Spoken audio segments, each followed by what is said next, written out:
Alright, so here's the second installment in the series I'm trying to do, where I'm going over pro views for various pro players. Right now, considering North America's, I think the only major region currently going on. I think LPL is starting very soon. I'll be doing those as well, but for now we're focusing North America because their week one just began. Here we're going over TSM Huni versus EG Impact on Gnar versus Kennen lane. This is a lane that historically has been a pretty Kennen favored. I'd say about 60-40 in some metas where Kennen's a little bit stronger. It's been closer to 65-35 just due to the fact that Kennen just kind of outranges Gnar and Mini. Gnar has a extremely low damage resistances while he's in Mini form. Due to the fact that they're playing at the same range, or if not a little bit, Kennen's playing a little bit higher range due to Q and the W harass. It makes it so that Kennen can kind of just harass Gnar over the way for free, take really short trades, and poke him down, right? Huni kind of tries to counteract that by going Taste of Blood and taking D-Shield, right? I don't entirely agree with his rune setup here. I think that taking Grasp into a range matchup, especially a range matchup that, as I just mentioned before, outranges you, is something that isn't really super helpful. I think the second wind and unflinching is very nice, and I think that Taste of Blood is very nice.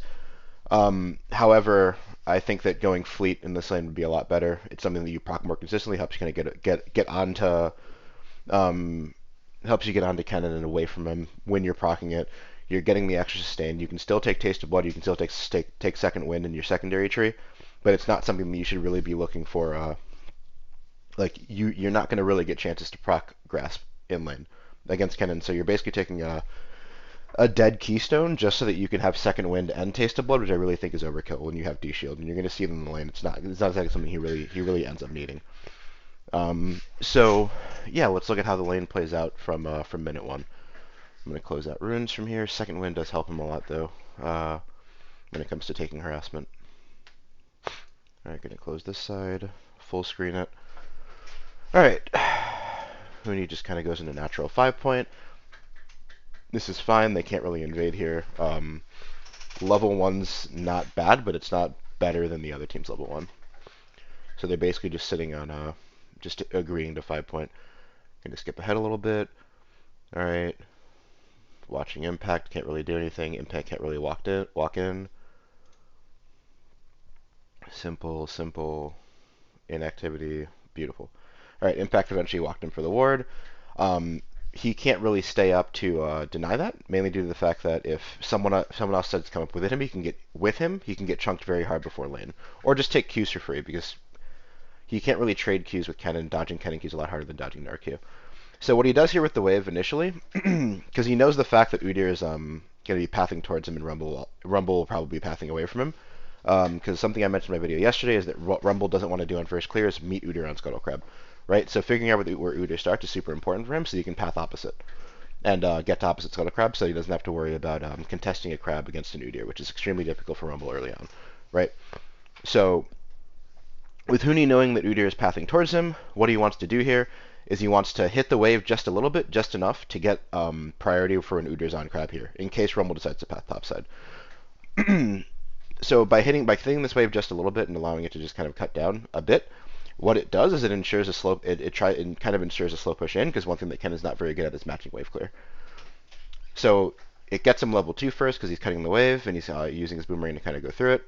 When he gets level 2, he can ensure that he has priority around 3:15 when Udyr would be coming up, meaning that they can't exactly try to go on him. Because if he doesn't have priority there, Lucian and Kennen showing up to crab would basically force a double crab for Rumble, and Udyr would end up extremely far behind in the early game, which is not really something you want to do because the whole point of taking Udyr is for the early pressure you get at this point.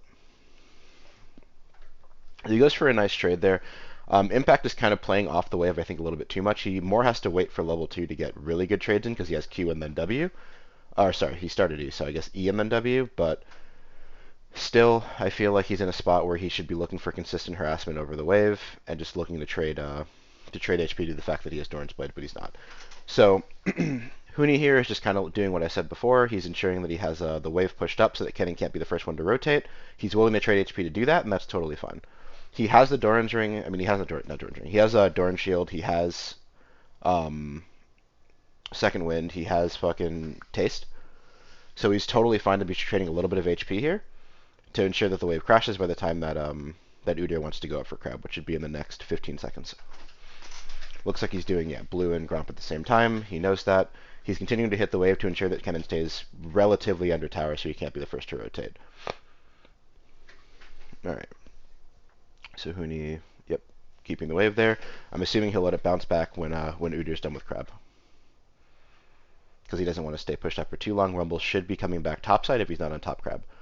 The whole idea is, as soon as Huni sees that Rumble is not over here contesting top crab, what you can assume is that Rumble started red buff and is pathing top to bot, meaning that in the next 30 seconds you should be either looking for gank bot or resetting and walking back towards his top side.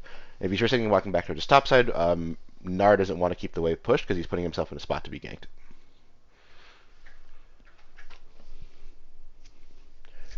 Alright, Udyr's taking his reset. Gnar is no longer playing on strong side.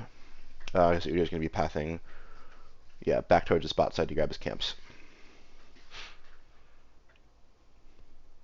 So now you just kind of see Gnar just look to last hit for now. I feel, oh, sorry, he doesn't actually. I feel like he should be looking to last hit. Rumble should be coming back top. I feel like this isn't really a situation where he wants to keep pushing unless he's looking to get reset right after this cannon wave. Which he can, but Impact is aware that he's trying to do this, so he's looking to kind of keep push as long as possible. The one thing that Gnar can take advantage of in this lane is the fact that if Kennen doesn't have the ability to just E through the wave, his wave clear is actually very, very poor, right? So if Gnar can just kind of stand over the wave and at least stop Kennen from being able to E for free, because E's obviously lock him out of auto attacks, then he can actually just look to kind of shove the Kennen in and trade HP for tower push. Knowing that, again, they both know that Rumble has to be on the top side because of what I mentioned earlier. Huni now has to play off the wave, and Impact gets to slow push this wave in and then take a free reset. This should be happening in the next 30 seconds or so. I believe next wave is Kennen. I'm not 100%.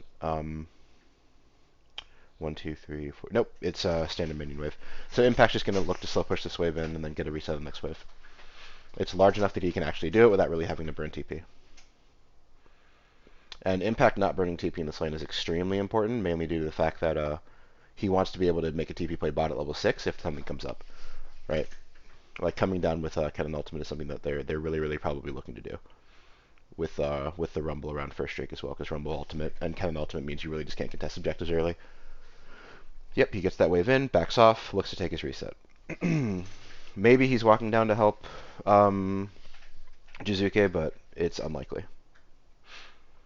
All right, so what Huni should look to do here is look to just kind of fast push so he can also get his reset. As soon as he gets Mega, that fast push gets much, much easier because damage goes up, his AoE goes up, and he has an extra ability to actually hit the wave with. So he looks like he should be doing it here. All right, so the fact that he's not doing it means that Udyr's coming up. Impact should realize this because normally in a situation you'd look to fast push this wave and get your reset off. Otherwise, because he's not fully doing that, they could be looking for a dive on the next wave.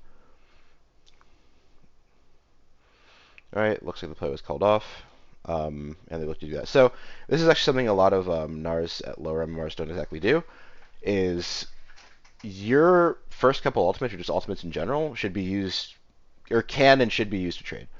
If you see someone step out of position entirely, and you're just either about to come out of mini, or about to come out of mega, and go back into mini, or they're just in a spot where you can get a free wall stun and just get a full combo for free, you should be taking that every single time. It doesn't matter if it kills.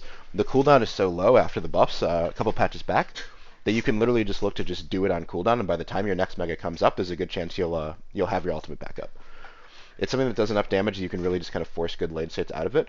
And Impact not recognizing this and actually stepping up to wall over here and making that mistake means that Huni not only gets to force reset now, because now he's at an HP advantage, but when Impact comes back to lane, he's still going to be around 3/4 HP. So that puts him in a spot where if Udyr wants to path back topside, they can actually look to dive the Kennen on next mega. So this is something where he's not level 6. He should never be in this pocket. If anything, If anything, Impact should be looking to play towards the middle of the lane just to stop this from happening. This wave is large enough that he can't really look to hold it. So the fact that he actually is up there at all, I think, is kind of grief. But it's good on Huni to recognize that. to recognize that he's in a spot where he can trade for HP, get Waven for free, and also fuck Kennen's back. Most likely get his TP back to lane if they decide to make a play on this in the next couple minutes. So Huni is now in a lane where he was countered, and he's up 9 CS. I feel like this more comes down to the fact that Impact's kind of playing the lane extremely reserved. I feel like he's playing this as if he's on weak side, which he may be. I can't see exactly where Rumble is, but there's a good chance that he kind of is. But still, he's not really looking for as aggressive of auto attack trade as he should be. Huni recognizing this, he just buys refillable, looks to just kind of do whatever he wants in the lane. He's no longer really threatened because the downside of taking the Kennen into Gnar matchup is that your power really only lasts as long as you can push a lead, right? If you get to level 8 or 9, which is when when Gnar has 5 points in Q, Gnar can really start kind of trading back because his Q harass starts to outrange you, and it starts to get to the point where he can really just, at the bare minimum, just Q minions off cooldown, so you don't really have to interact with him anymore. Eventually, he gets tanky enough where you can't really kill him either. So Kennen not really doing a good job of pushing his advantages in the early, I guess, pre level 9 lane state. So it's giving Gnar a really good spot to just kind of get out of lane for free and be a menace in the mid to late game. All right. So looks like Kennen is just kind of looking to freeze the wave here. This isn't going to work against Gnar. Gnar just Qs a couple times and the wave's kind of broken. Oh no, it's not a freeze. It's a slow push. All right, that's fair. With Gnar having vision there, he's kind of in a spot where he can just kind of do whatever he wants to. This is where the trade earlier really comes into play. Kennen being at that HP value means that he kind of just loses all control over the lane. Gnar can kind of just on next mega, as long as he doesn't take too much harass, look for an all-in again and look to kill. Luckily for Impact, having Alternator makes so that he can just kind of Q at range and have it do enough damage to perhaps dissuade an all-in, but it's not something. It's still a situation where he's down way more HP than he really should be. So with Udyr pathing topside, Gnar is more than okay to just kind of let this wave come into him. He can kind of wipe it out in a second if it really comes down to that, but yeah. Alright. So they're going to look to meet in the middle. Udyrs are on topside. They're looking to fight over Herald here. So this is actually a Herald fight that's extremely ill-advised. What you can see is Jinx is already there. Thresh is coming up. It's essentially going to be a 5v4 because Trishana's way too late, right? Gnar's Mega is almost out. So this is a spot where you can never really fight this because you're fighting this versus Rumble Ultimate, Lucian Ultimate. Like Lucian just at this stage in the game does way too much damage. You're fighting without Mega Gnar, you're fighting without your AD carry, and you're just fighting against champions that at this stage in the game are just better than you. Unfortunately, this is a Herald you just have to give if you haven't set up ahead of time to get Drake or to try to trade Drake for it. Then you just have to fully just give this and just be okay with whatever the consequences are because this isn't a fight you can actually take. There's no point in taking it just to I guess give over more golden kills, which is what ends up happening, I believe. Alright, Huni looks to kind of push out the wave so you can maybe be down there for a fight that shouldn't occur. Yeah. This looks like, honestly, just a force from TSM here. They feel like they have to contest it because there's nothing else in the map, but in reality, Udyr should just be taking his camps and pathing towards bot side and looking to maybe get Drake off reset. Get Drake while they're resetting. So, like I mentioned earlier, they're literally fighting into with Mininar into Kennen with ult and Rumble Ultimate. This is a fight that can never ever work. This is the only possible outcome for TSM at least. So they lose Huni, give over a kill, give over Herald. Did Kennen get anything from that? Yeah, Kennen got a kill. So now the lane is a bit more in Kennen's favor, assuming he doesn't make some kind of massive misplay. Kennen can reset there and just walk back. This wave freezes. Yep, Gnar has to TP to break the freeze, or to ensure it doesn't freeze. So now Gnar not only gave away gold for free, but is now in a spot where he blue TP and can't match Kennen TP. Actually, Kennen has to actually TP back to the lane just to stop this wave from actually crashing. So it's TP for TP. It's not the end of the world, but it's still something where you would prefer to have that TP advantage, or at least be able to match TPs later on. So, yep, Huni stays in lane. He's got his MR boots. MR boots is actually a really solid buy in this lane, mainly due to the fact that you're dealing with AP top jungle. So if you're dealing with AP top jungle, buying the MR boots gets a ton of value. This is actually a trade that I think is really, really good from Huni. The only real way that you can, as the Gnar, you can catch the Kennen on good trades is by doing sneaky stuff like that. If you can bait him into your range, or into your auto attack range, before he has the chance to react by doing it out of vision and stuff like that, then what you can do is you can force these 3 to 4 auto trades where you're getting a hyper proc and you're able to get out of that, and you're able to get out after the fact. So yeah, Huni looking for that trade over the wave is something that I think is actually very nice. But yeah, as we mentioned earlier, I think Huni maybe procced graphs so far like 3 to 4 times in this lane. It really is not really a point in taking it. I cannot stress that enough. So he's getting harassed down a lot. He looks like he's just kind of okay with it, so I might be looking for a reset after this. He's on 800 gold. All right, yeah, the wave didn't crash, so he can't. Udyr's pathing topside, so it looks like Huni's just going to kind of look to keep the wave on impact side of the map, so they can look to dive soon. As I mentioned earlier, them contesting the Herald and not looking to just kind of clear camps and maybe path towards bot side to try to sneak Drake means that now not only do they lose Herald, they lose a kill, and now they lose Drake after it too, because they know that Udyr can't possibly be there in time and can't set up in time. All right, looks like the play top was called off. This is actually something I really, really like, recognizing when you have the vision in Tribrush here. What it allows you to do is it allows you to see the path that the Kennen's taking when he's leaving lane, right? If Kennen ever takes that path, while you're in sorry, I just got a call. Yeah, if Kennen ever takes that path while you're in Mega, this is another thing I was talking about. You take that trade every single time because he's in a spot where he literally cannot get away from you. Bare minimum, you force flash and ultimate. Maximum is what ends up happening is you actually end up killing him because he's in a spot where he can't get over the wall, he can't get to his tower easily. The best he can do is look to kind of walk around the corner, walk around either corner. I doubt at this stage in the game he's taking enough to realistically survive that. So it is something you can really look to all in while you have flash, the bare minimum trade flash for flash, to try to kill him here. So he recognizes this, finds an angle. So throwing the Q before throwing the W2 is also something that I actually like. I actually really, really like. He's already sent him against the wall. The Q is a guaranteed hit, and because of the way the Q's cooldown works, what a lot of people will do naturally is they'll go from stun to stun. So they'll chain R into W and then Q. In this spot, if he's already stunned, throwing Q actually maximizes your damage output. Mainly due to the fact that you're throwing it and then picking it up, so you're getting it on cooldown faster.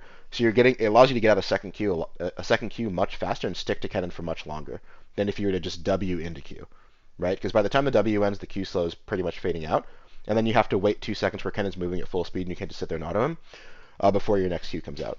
So he ends up getting the second Q off for free because he Qs before he Ws, which I think is something that is not always talked about. So he's totally fine trading 1-for-1 here. This is actually still a win for him. Because as I mentioned before, at level 9, Gnar kind of starts to outscale. Unless Kennen is just like turbo ahead. So if you're in a spot where you eventually outscale the champion that you're fighting against, and you're trading 1-for-1, you're literally winning the lane. Because you're basically forcing yourself to that point where you're both outscaling as fast as possible.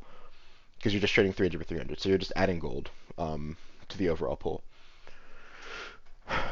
Alright, so PoE looks to kind of catch this wave. I mean, Huni has to go mid to catch PoE's wave. This is just natural wave stuff. This isn't super important, but yeah, recognizing it is important. Recognizing it is nice. Seeing that he's going to catch the wave and make it so that we're not losing too much mid is the important part. All right. So yep, catches this wave, pushes it out. He should be looking to push out maybe one more wave and then go back top. Jizuke being there, he can't realistically do that. If he makes a mistake against Jizuke, the Lucian just kills him at this stage. Lucian and Gnar is something that actually is very, very, very doomed for Gnar. So Gnar is now fighting Protobelt versus Components. He needs to be a little bit extra careful. The extra magic pen really kind of hurts him here. It's offset a little bit by the magic by Merc Treads, but not enough that you can fully ignore it, right? So he's doing a good job, good movement here, dodging out pretty much all the Qs, looking to harass with his extra range. This is what I was talking about. The Q cooldown gets so low at level 9 that the lane is not really a true counter anymore. because you can literally just like worst case scenario, you're a bit behind and you're just kind of queuing wave for CS. Best case scenario, you're doing what Huni is currently doing, where he's actually, I'd say, even with the Kennen, even-ish with the Kennen and gold, and he can literally just look to stand alongside the wave and use his Q range to just kind of just kind of look to harass for free. Just because manaless champion, you can pretty much do that kind of stuff. All right, so yep, he can take these nice three proc trades because Kennen has no real sustain built into his kit aside from D-Blade. Those kind of free proc trades will always favor Huni because he has D-Shield, he has his refillable, he has Taste of Blood, Grasp. If you want to call that some level of sustain in a range matchup, it still exists. So he's in a spot where because he has more sustain, him taking even trades is actually him taking positive trades because he's going to sustain it up better than Impact would or can. Yeah. And you can again see where the Q spam gets really annoying for Kennen to deal with. It makes it hard for him to engage as well.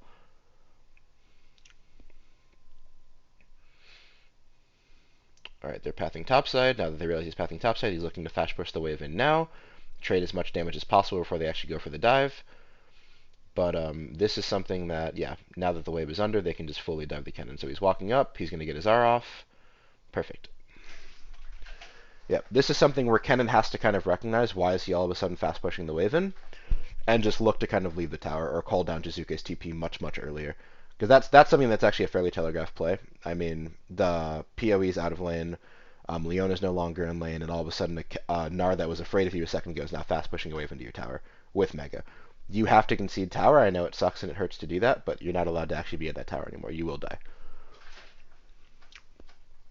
So I think laning phase almost ends. If I remember correctly, it ends around 16:30 with a TP play bot side. So yeah, Gnar is just kind of looking to match the Lucian lane. This is what I'm talking about. This lane hurts way too much for Gnar to actually be in, especially in mini form. He has no recourse against Lucian. Assuming they're looking to contest a blue buff in case they walk up and try to steal it. Yeah, there's the Rumble. They can look to contest him here. All right, pushing him off camps. They're calling that a day. All right. Looking for harassment. It works out. All right. So with Leona on topside, Gnar can be a little bit more aggressive there. He's totally fine to do that. The reason Lucian calls there is because he knows Leona's topside and he knows he wants to get the wave in, so they're not just going to get the top tower. So he's totally fine with calling. I think it's like at this point like a 90-ish second cooldown. It should be up by the time another fight breaks out. Also, Lucian is still a champion without his ultimate. He doesn't need his ultimate to operate. It just helps him kind of deal a lot of damage in a very short period of time.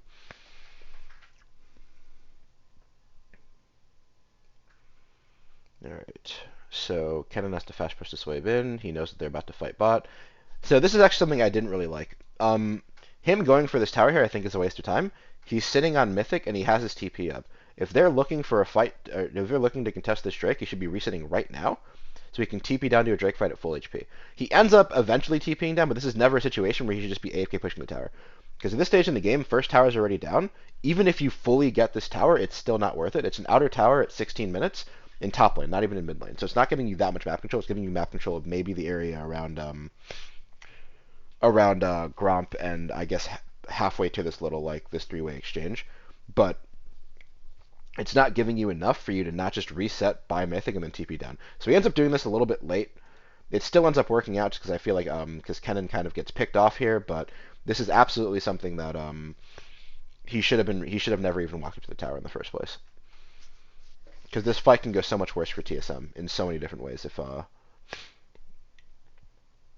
if he's not actually there in time. So luckily he gets over here, gets this, gets his flash.